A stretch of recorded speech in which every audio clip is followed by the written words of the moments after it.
Hi, my name is Kayla, and this is my assistant, Bailey. We're going to be showing you guys a variation on how to get to the floor and how to come up from the floor.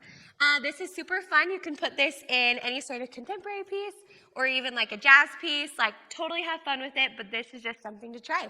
So Bailey's going to show what this looks like first.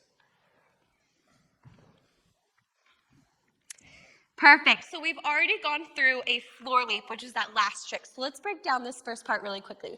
So Bailey's going to step on her right leg as she brings her left leg into a back coupe position. Swinging her arm, really wrapping that left side so we can get that spot in, okay? From here, she's going to gently roll down to her knee. You notice how soft that is. It was not a knee drop. She's really getting that from the top of her foot all the way down to her knee as her right leg swims around. From here, she's going to get into this position and be ready for her floor leap. Good luck.